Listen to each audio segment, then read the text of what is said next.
He has one of the great stories as well in NBA history. Skinny 18-year-old from Greece to an NBA champion to a Bucks icon, and on the precipice right now of the next chapter of his journey, the trade deadline. 1 week from today, the big domino is Giannis, a trade that could shift the balance of power in the NBA. Bucks are receiving trade offers as we speak. I bet they are. And so we are going full court press, Perk. We're bringing in Jamal Collier with the Bucks, Tim Bontemps with the Knicks, Tim McMahon with the Spurs and the Rockets, Anthony Slater with the Warriors. And let's start where those phones are ringing, right there in Milwaukee. Jamal, what are the Bucks saying about moving Giannis? Well, Hannah, the Bucks are listening, and that is further than they have been at any point throughout this Giannis era.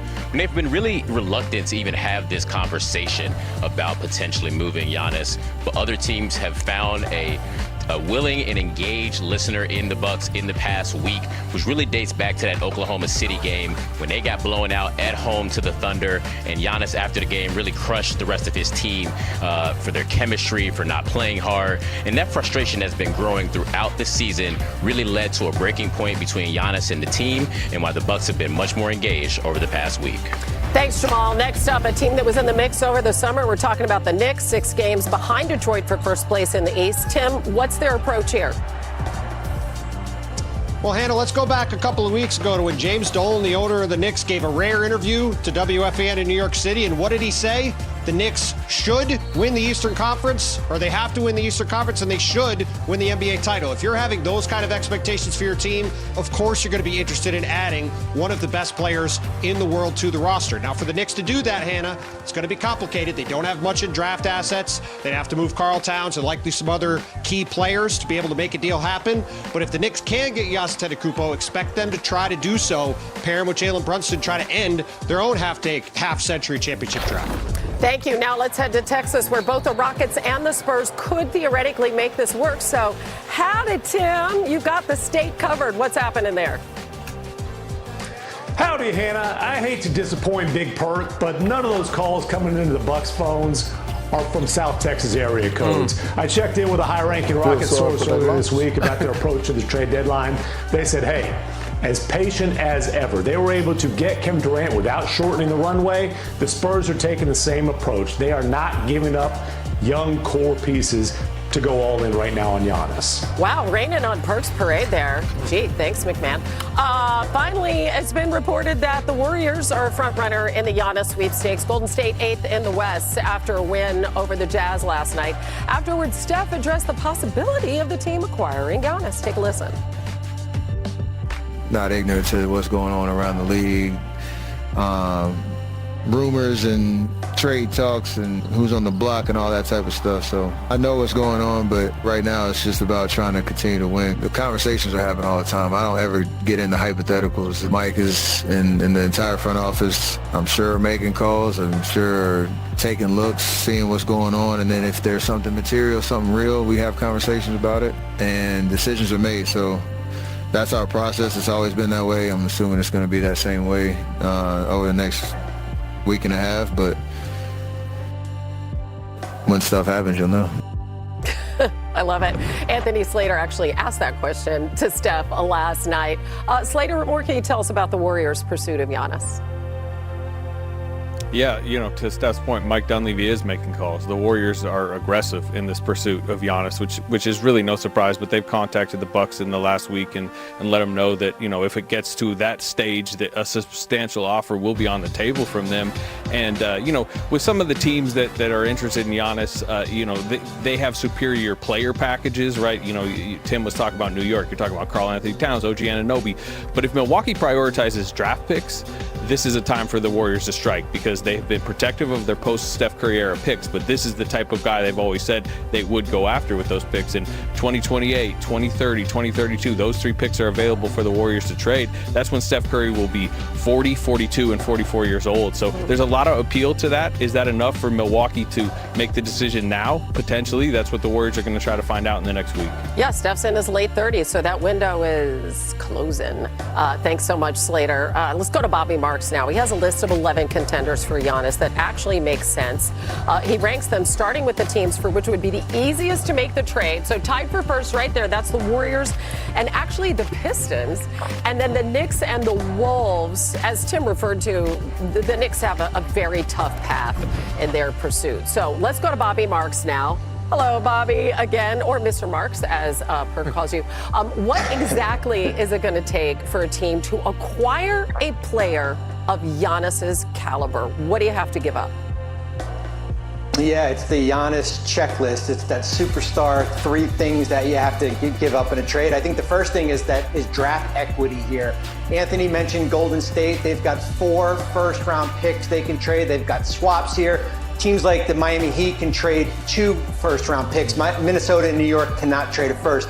The other thing is young players on controllable contracts. I would give Miami a little bit of an edge there when they have Jaime Jaquez and Khalil Ware. Golden State has Brandon Podziemski, something Milwaukee does not have, those young stash of players on controllable contracts. And then the third, certainly you've got to make the money work somehow, expiring or movable contracts. I look at Golden State with Jonathan Kuminga. I'm looking at Jimmy Butler. If Milwaukee wants to acquire Butler, would you be able to flip him again next February when he's healthy?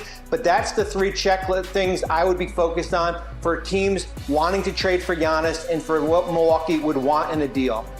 Bobby, I see the Knicks are high on that list. What would they have to give up in order to get Giannis? Yeah, I would think it certainly would start with Karl Anthony Towns, Perk, here. I think that the trouble is that, as we said, there's no tradable first. They can move out in a deal, and now you're looking at probably something else, whether you're looking at Mikal Bridges, who can be traded as of February 1st, and then you're looking at possibly OG Anunoby. I think that's the hard part for teams like New York and Minnesota, who are trying to contend, is basically trading 2 or 3 of your core players for a player who, let's face it, is not healthy right now and probably won't be in your lineup until sometime in March.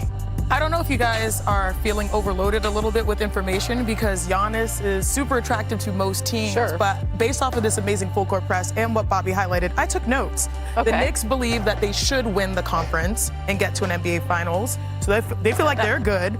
Spurs and the Houston Rockets, I mean, like the weather right now in the South, they're on chill mode. But Golden State is aggressive and Miami has the assets. So to me, it's those 2 after you eliminate the others that might be the most attractive. And I actually want to spin this back to you, Bobby. Is there a sleeper here outside of those teams that we should keep an eye on? I don't want to say a sleeper that could land Giannis, but I think we should pay attention to the Portland Trailblazers in this. Just because they control the Milwaukee Bucks picks in 2028, 2029, and 2030. So if you're Portland, how do you get involved for a team that's trying to make the playoffs here, where you can give those 3 picks back to Milwaukee and try to acquire a player that can help you right now? Maybe it's New York, as far as can you get an OG Anunoby or a Mikal Bridges in a type of deal here. But I would say one more thing to the conversation here. I do think there is some sense of urgency. Certainly when you're looking at Giannis, who's extension eligible in October, and a team acquiring him, if this passes and we get to the offseason, he can't be extension eligible until likely January. So there is some type of urgency to try to get a deal done in the next week here. Yeah, so just to clarify that, I just want to say, essentially, it's beneficial for Giannis to have this deal done within this week. Yeah. Right? If you're going to do right by him, it helps him. Absolutely. Right? But here's another thing. If you're a team like Golden State, right, that's planning on throwing the kitchen sink at him and giving up basically everything outside of Steph, wouldn't you want some type of security, like verbal commitment? Because again, you talked about it yesterday, that short-term rental.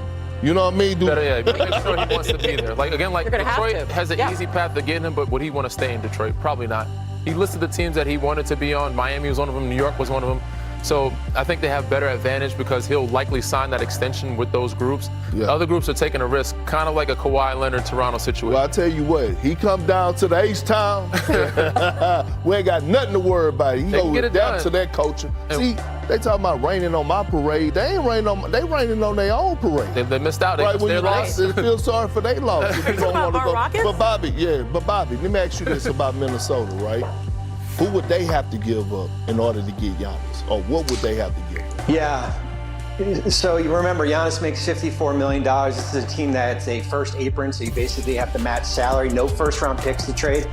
Kirk, you're looking at a combination of Julius Randle, Jayden McDaniels, Dante DiVincenzo. Like that is the hard question that these teams have to ask. Are they willing to move two out of your three core players? Remove Anthony Edwards from the equation here, but that's going to be the price.